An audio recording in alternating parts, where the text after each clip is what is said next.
Mabilis na tinungo ang pinuntahan niya. Papasok na sana siya nang biglang bumukas ang pintuan ng kapatid na si Mitch. "O ate, gising ka pa?" Ang hikab na wika nito. "Ah, oo." Aniya at saka pasimpleng pinahid ang luha niya. "Buti na lang at may kadiliman doon. Ikaw, bakit di ka pa natutulog?" Balik tanong dito. "Nauuhaw ako ate." Anito at saka nagpaalam na. "Good night ate." Anito ulit saka pumanaog na. Pagkapasok ng silid agad niyang binagsak ang sarili sa kama na nagtalokbong. Doon na lamang niya iniiyak ang kanyang sawing puso. "You're trained to be a robot, then act like a robot." Kutya pa niya sa isipan habang sinasariwa ang moto ng group nila. "Nakakainis ka kasi, Samuel eh." Turan nang bumalikwa sa kama. "Nakakainis ka." Aniya tila batang pinagpapalo ang unan niya. "Baka naman masinira mo ang unan mo." Baritonong tinig mula sa kung saan. "Ha? Sino ka?" Agad nahagilap dito. Tumawa si Samuel. Di naman niya akalaing maabutan niya tong tila bata nagmamaktol. Di siguro napansin pumasok dahil nakatalukbong to ng sundan niya. He felt guilty kaya't sinundan niya to. "Anong ginagawa mo rito?" Inis na turan. Matapos siya nitong paliwalain. "To make sure you're okay." Malamig na tinig nito. "Now you see I'm not. Ano ngayon?" Taray naturan sa lalaki. "Lumabas ka na." Utos pa nito. "This is my house, so ako ang masusunod." Anito pa. "Okay, fine, bahala ka." Ani niya at saka muling nagtalokbong. Pero sa totoo lang kinikilig siya sa kaloob-looban. "Nakakainis ka?" Ani niya pa sa isipan. Naramdaman niya ang paglapit nito. "Kung pakikiligan at may ibigan mo lang ako, saan mo ko iiwan sa ere? Wag na lang, baka hindi kita matansya, maupakan pa kita." Gigal na saad sa sarili. "I know you're awake." Tura ni Samuel na nakaupo na sa tabi niya. "Go back to your room." Hindi mo ba alam masamang pumapasok ng silid ng may silid? Panggagaya niya sa sinabi ng lalaki. Bahagyang napangiti si Samuel. "Hindi mo rin ba alam na silid ko rin to, kasi bahay ko to?" Balik naman ni Samuel. Tuluyang nainis sa Sandy kaya't muli tinanggal ang nakatalukbong na kumot. "Ano ba talaga ang pinunta mo rito?" Aniya sabay salubong sa titig ni Samuel. "Huwag kang bibigay. Huwag kang bibigay." "Ikaw," ani Samuel, tsaka muling bababa ang mukha nito sa kanya. Halos dumikit na ng iharang ang palad sa labi nito. "Kung hahalikan at papaasahin mo lang ako, wag na. Makakalabas ka na." Ganting utos sa lalaki. Nakitang natigilan si Samuel sa ginawa niya, ngunit maya-maya hinawakan nito ang magkabila ang braso niya, tsaka hinalikan siya sa labi. Halos wala siya nagawa kundi ang namnamin ng halik nito. Tila natuliro ang utak na magsimulang gumapang ang mga palad nito sa katawan niya. Tila posporong nagningas ang pakiramdam ni Sandy sa bawat lapat ng labi nito sa kanya. Nakakaibang ang damdaming binubuhay ni Samuel sa kanya. Napasingap pa siya nang tuloy nitong lubayan ang kanyang labi at gumapang na yun sa iba't ibang parte ng katawan niya. Maging siya may napapagapang na rin ang palad sa katawan ni Samuel. Ramdam niya ang pagkabuhay ng pagkalalaki nito dahil umbok sa harap nito gawa ng cotton sort na suot nito. Tila handa niya nang isuko ang lahat sa lalaki. Hihilahin na lang nito pababa ang shorts, ngunit bigla itong napatigil. "Oh shit!" Usal at saka nagmamadaling tumayo. Pinulot nito ang damit niya at iniabot ito sa kanya. Napahawak na lamang si Sandy sa buhok na sumabog, gawa ng mainit na kaganapan sa kanila ni Samuel. "Wear your clothes." "Sorry, I shouldn't have done this." Anito pa. Nakakaloko na talaga ang galaw ni Samuel. My God! Kung sa ibang lalaki lang yun, hindi na nila palalampasin pa. "We should do this after marriage." Dinig na wika nito habang sinusuot ang damit. Napatigil tuloy siya sa pagdadamit. Uso pa ba yun? Maang na tanong sa lalaki. At ito pa talagang nagsabi nun. Nahiya naman ang pagkababae niya. Kung pwede lang siyang magbunghalit sa tawa, gagawin niya. Pero naunahan siya ng inis niya kay Samuel. "Yes, for me, marriage is sacred." Ani pa ni Samuel. "Okay, sabi mo eh." Ani na lang tsaka muling nahiga. Naiinis na talaga siya kaya tutulugan na lang niya to. Marriage is sacred. Isipin pa lang niya na si Gretel ang babaeng pakakasalan nito, naiinis na talaga siya. Napailing na lang si Samuel nang hilik na lamang ni Sandy ang naririnig. Hinaplos niya ang mukha nito at saka hinalikan sa noo at nilisa na ang silid nito. Kinabukasan di nawala ang tampo ni Sandy kay Samuel kaya hindi niya na to pinapansin. "Ate, Bakit di mo yata kinakausap si kuya? Bulong ni Mitch habang nag-aalmusal. Nako, Manang Lucille, masarap tong pritong tapa. Lalo na kapag may kamatis at tuyo. Sarap. Baling sa usapan nila ng kapatid. Ate, bundol na ni Mitch. Ouch! Mitch, ano ba? Baling dito. Ate, umamin ka. May nangyari ba sa inyo ni kuya? Ha? Paano mo alam? I mean, bakit mo nasabi yan? Nalitong wika niya. So may nangyari nga sa inyo? Usisa pa nito. Wala sagot naman. Ate babala nito. Promise, cross my heart, hope you die. Pangdidiin pa sa huling sinabi. Malala ka na ate, halata ka na. Ngisi ng kapatid. Halata na ano? Tanong niya. Na may gusto ka kay kuya. Medyo napalakas na wika ni Mitch. Halos ipasak niya sa bunganga nito ang buong tapang bangus. Ate! Angal nito. Ikaw kasi. Sisi pa nito. Mamaya darating si Carlos dito. Wika ni Samuel na tila hindi narinig ang sinabi ng kapatid niya. May dadalhin lang siyang ilang papeles na kailangan ng pirma ko. Bukas din ng hapon naalis siya. Anito at saka nagpatuloy sa pagkain. Kuya, ligo tayo sa dagat mamaya Ani ng kapatid. Sure! Agad namang sagot ng lalaki. Yehey! Masayang wika ng kapatid na tila bata. Mukhang close na close kay Samuel. Matapos silang kumain, agad siyang niyaya ni Mitch na maghanda sa pag-swimming nila sa dagat. Bilis na ate, bago pa masyadong sumakit ang init ng araw? Anito. Kayo na lang, aniya. KJ mo ate, bilis na. Bililhan pa naman kita ng swimsuit. Excited na hila nito sa kanya. Ako, magsusuot ng swimsuit? Naku, wag na, aniya. Ngunit mapilit ang kapatid at binlackmail pa talaga siya. Sige na ate, kapag di ka sumama, hindi na rin ako sasama. Dito na lang ako at magkukulong sa silid. Oh, di wow? Nang blackmail ka pa talaga. Sige na nga. Aniyan napipilitan. O sige, bilis. Isuot mo to ate. Sabay abot ng 2 pirasong kakarampot na tela. Ito ang isusuot ko? Gulong tanong sa kapatid. Oo te, swimsuit yan. Baka hindi mo alam. Papiloso pong sagot ng kapatid na tila di na mapigil ang pagtitimpi sa kanya. Sabi ko nga, wala bang iba? Aniya at baka may one piece lang. Gown, gusto mo? Bilis na ate. Pagmamadali nito at agad siyang pumasok sa banyo, sinuot na ang swimsuit. Tila naman lalabas yata lahat ng kaluluwa niya, kaya kinuha niyang malaking tuwalya at tinapis yon. Paglabas niya nakasimangot ang kapatid na nakaswimsuit na. Ano yan ate? Kakaligo lang? Sabi nito na nakatapis na tuwalya. Trip ko Aniya, hindi siya sanay magbilad ng katawan, habang ang kapatid posturang-postura. Hindi mo talaga tatanggalin yan ate? Tanong pa nang papalabas na sila. Umiling siya. Pagkababa nila ng hagdan ay nakitang pababa na rin si Samuel na nakaswimming shorts at walang pang itaas. Pumasada sa kanya ang tingin nito.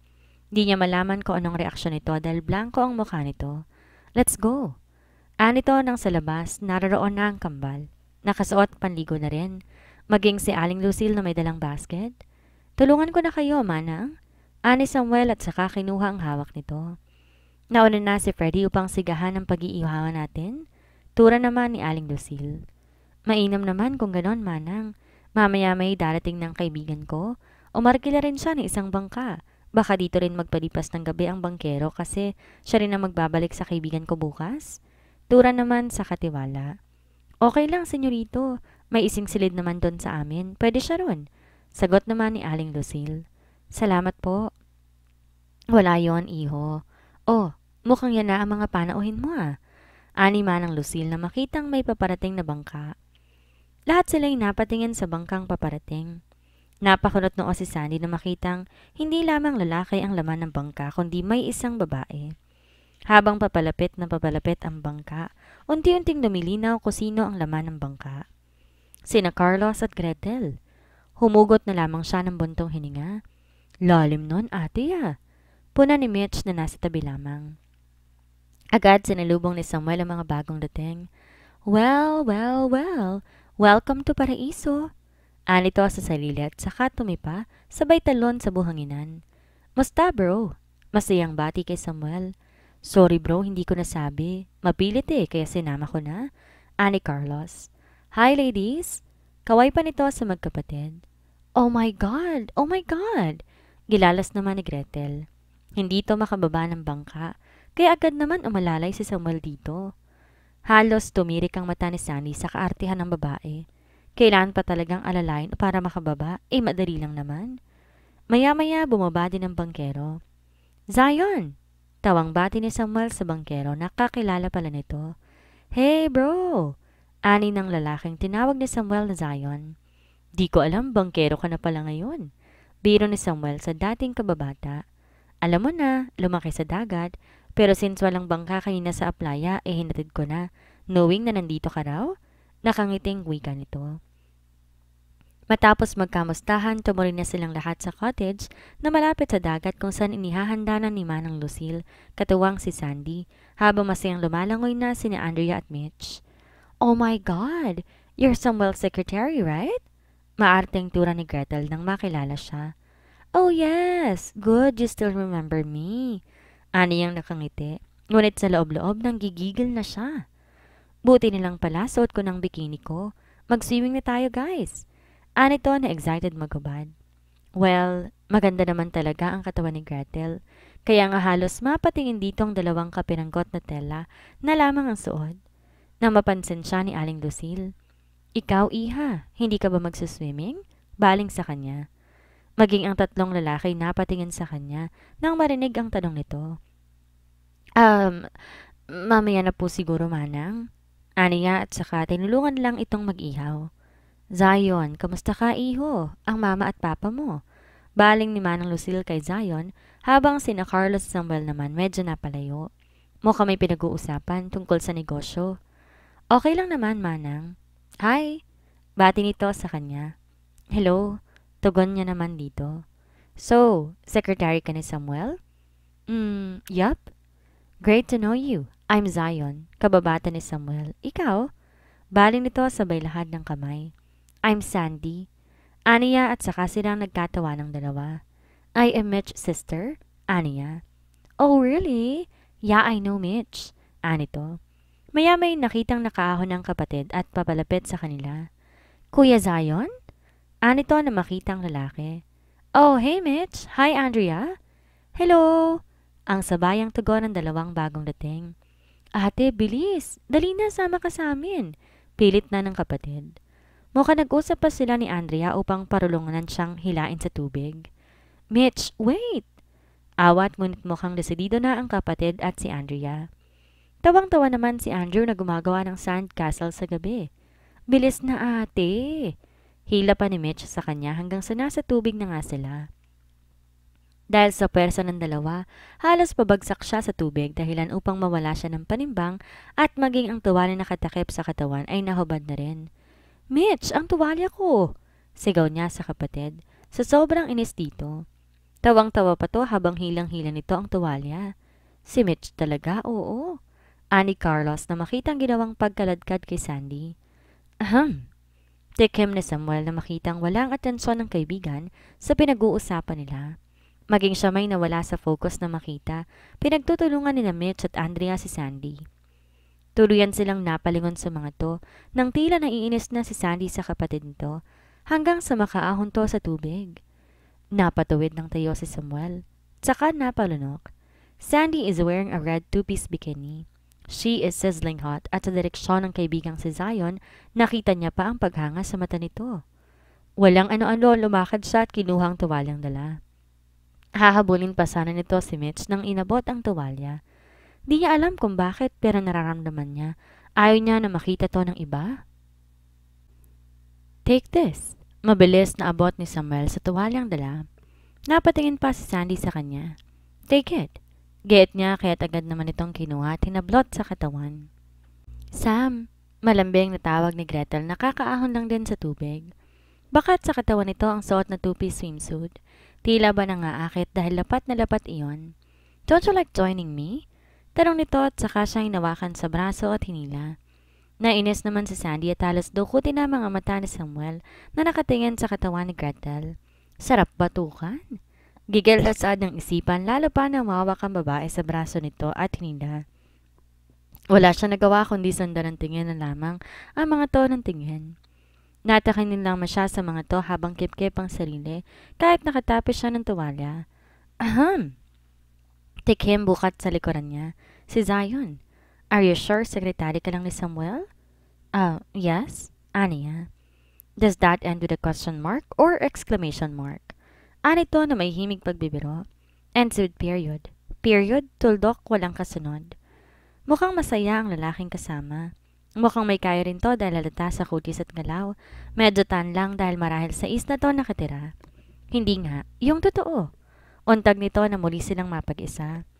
Bumalik kasi si Aling Lucille sa bahay dahil hindi to nakapagdala ng tuyo para sa usawan ng iihawin nilang isda at liempo. Anong totoo? Ani ang di nakuha ang nais puntohin ng lalaki. I mean, yun lang ang relasyon niya ni Samuel? Just employer and employee? Untag nito. Ngumiti siya at saka tumingin dito. Bakit pa interesado ka? May gusto ka ba kay Samuel? Pagbibirong wiga nito. Tumawa ito. Hindi ba obvious? Anito at saka nag-arting bakla na kinatawa niya rin. Nasa pa ang tiyan niya sa sobrang tawa. Ang sagwa kasing umarte. Ang sagwa?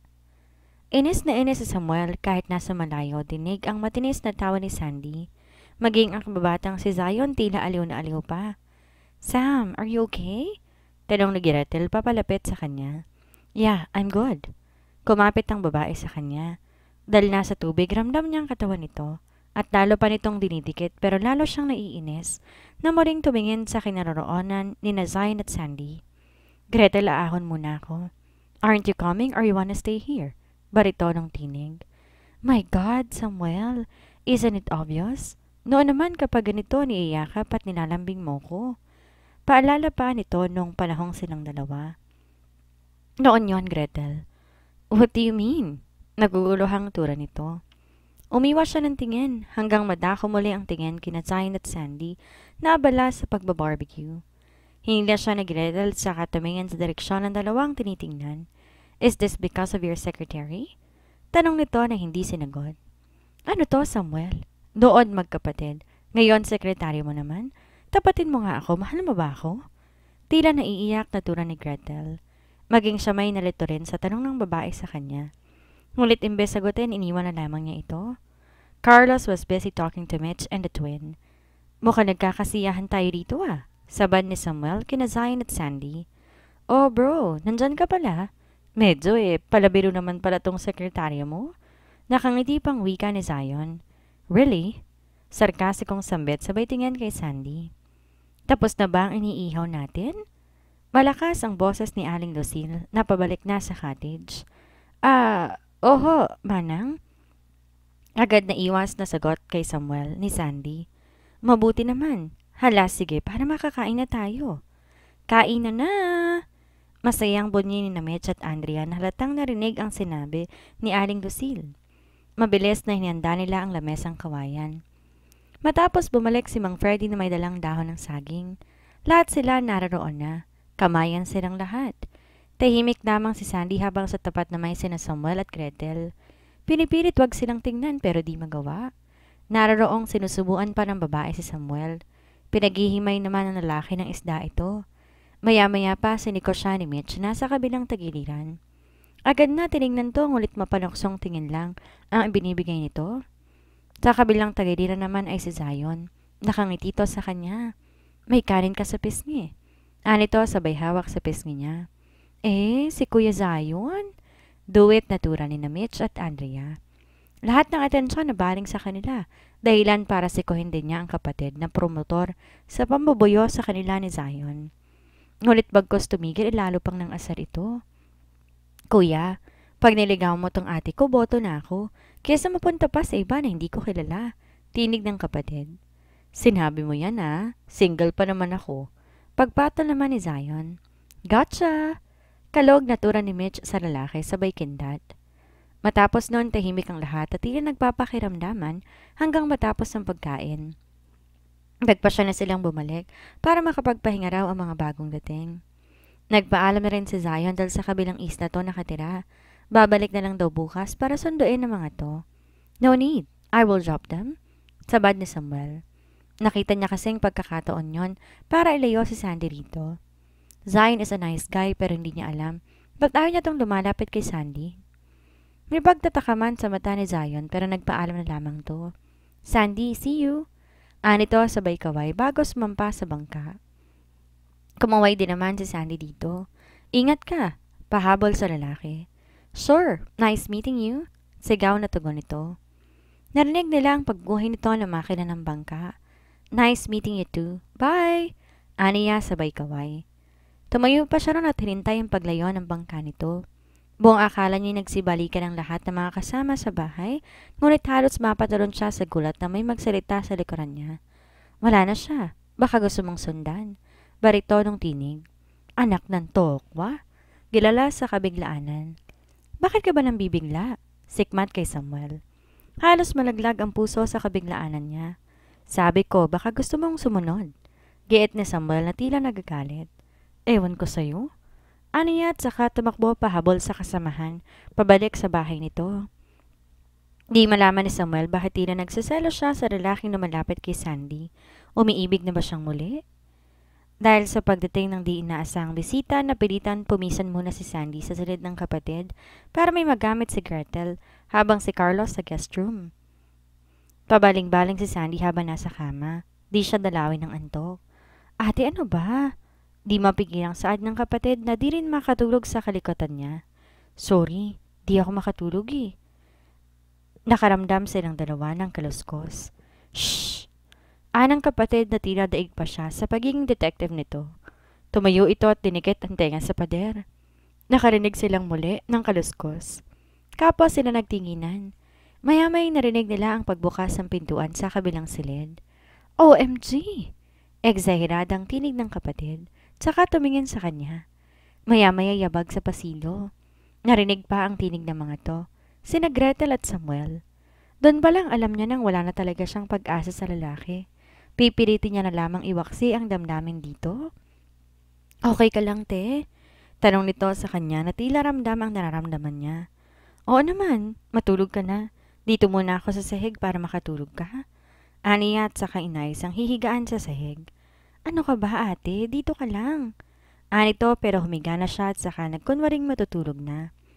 Pikit ang mata pero ang diway naglalakbay sa isipin patungkol kina Samuel at Gretel. Nang marinig ang mumunting hilik ng kapatid, bumalikwas siya sa pagkakahiga at saka tumayo. Lumapit sa sliding door at pumunta sa malit na veranda ng silid ng kapatid na nakatanaw sa beach. Pagsanaw sa di kalayuan, nakita ang dalawang figura, sina Samuel at Gretel. Tila may pinag-uusapan ng mga to. Nakita niya ang pagkapit ng babae sa braso nito at pagsandig ng ulo nito sa balikat ni Samuel. Nag-uulap ang mga mata, katunayang nagsiselo siya. Malayang pirikit iyon sa kaninamnamang kasawian. Nagdurugo ang puso. Maya-may nakaramdam siya ng pagdantay ng kamay sa balikat niya. Ang kapatid iyon. Mahal mo ba siya, ate? Tanong nito. May nagmamay-ari na sa kanya. Sagot niya. Hanggat di pa na ikakasal, ramdam ko may gusto rin si kuya sa iyo eh. Pagbibigay lakas loob nito sa kanya. Ngumiti na lamang siya bilang tugon. Natapos nga ang isang linggong bakasyon. Bumalik na sila sa kalunsudan. Nang muling buhay ni Sandy ang earpiece niya, boses agad ni Winona ang bumungad sa kanya. Thank God! Where have you been? Nag-aalala na kaming lahat kung nasan ka. Sang lupalop ng mundo ka ba dinala ni Samuel? Bularas ito sa kabilang linya. Napakunot noo siya. Tila kakaiba ang nararamdaman sa sinabi niyo ng kasamahan. Hindi concern na nakita kundi may mas malalim na dahilan. Hoy Sandy, naririnig mo ba ako? Oo, pasensya na. Hinging paumanhin niya. Matapos mawala to, si Heidi naman ang tumawag. My God, buti naman nakabalik ka na. Wika rin ito at binalitang ikakasal daw ang kasamahang si Angelique. What? Kanino? Ang bilis naman. Gulat ding tanong. You know, right? San pa ba? Kundi kay Onofre. Tawang wika nito. Buntis ang lola. Tawa pa rin ito. Napapailing na lamang siya. Saka muling nanariwa ang sugat sa dibdib niya. Katakot-takot na sermon din ang inabot kay Vian nang makauwi siya. Pagkabalik sa opisina nila ang aga-aga, naroon na si Jessica habang sila na may walang imika ni Samuel. Where have you been? Tanong din ito kay Samuel. Got my vacation? Tila walang ganang sagot ni Samuel. With your secretary? Taas ng tinig nito. Well, with Mitch, Carlos, and Gretel joined us. Anito. Gretel? Sambit ito na tila muling tumaas lahat ng dugo nang marinig ang pangalan ng babae. Oo, if you have nothing to do, makakaalis ka na, Jessica. Marami akong tambak na trabaho. Anito at saka sinubsob ang ulo sa papeles na nasa harapan. Tahimik lang si Jessica at saka umirap sa kanya. Wala rin siyang lakas makipagbangayan dito kaya't yumuko siya. Dahilan para umalis na rin to. Maghapon silang walang imikan hanggang may tumawag sa cellphone ng lalaki. Hi, I'm good. You? Okay, sure, 8 p.m. Okay, sure. We'll talk about that engagement. Yeah, I know. I'm excited also. Engagement? Ulit sa utak. Grabe. Tila tumigil ang pintig ng puso sa isiping he is planning to marry Gretel the soonest time. Di tuloy siya mapakali. Balisang-balisa siya. Di matagalan ni Samuel ang nakikitang pagkabalisa ng babaeng kasama. Are you alright? Di mapigilang itanong. No, I mean, yeah. Bawing saad.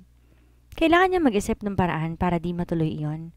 Kaya't nang matapos ang trabaho, tinungo niyang bahay ni Samuel kung nasa ng kapatid niya. Mabilis nilahad dito ang plano niya. What? Are you sure on this? Di makapaniwalang wika ni Mitch. Tumango siya. Desperado na siya. Okay, fine. Basta whatever happens, labas na ako ha. Anito. Ikaw talaga, ate? Mataman silang naghihintay ng pag-uwi ni Samuel.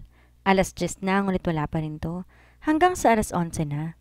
Baka naman sa kondo umuwi. Ani Mitch. Nang mayamay nakarinig sila ng kumakantang tinig ng isang lalaki. Tila lasing. Nagngisihan silang dalawa hanggang sa marinig ang pagsara ng pintuan nito. Naghintay sila ng 15 minutos hanggang sa tumahimik ng lahat. Patingkayad silang lumapit sa silid ng lalaki. Sinilip ito. Hubad-baro habang nakadipang nakahiga pataob sa kama. Si Mitch ang lumapit dito. Kuya, untag nito kung gising pa, pero hindi gumalaw katunayang tulog na tulog ito. Pinagtulungan nilang magkapatid na iayos ng higa ito. Buti nilang hubad-baro na to. Agad na hinabad ni Sandy ang pang-itaas at ang strapless bra na lang ang suot, tsaka pumasok sa kumot. Sumenyas pa si Mitch kung paano niya isasandig ang ulo sa dibdib nito at hahawakan ng lalaki para magmukhang may nangyari sa kanila. Tila nasa isang photoshoot sila na bedside ng tema. Nang makontento na yung mabilis siyang tumayo, tsaka tinignan ang mga kuha ni Mitch. Isang matamis na ngiti ang sumilag sa labi.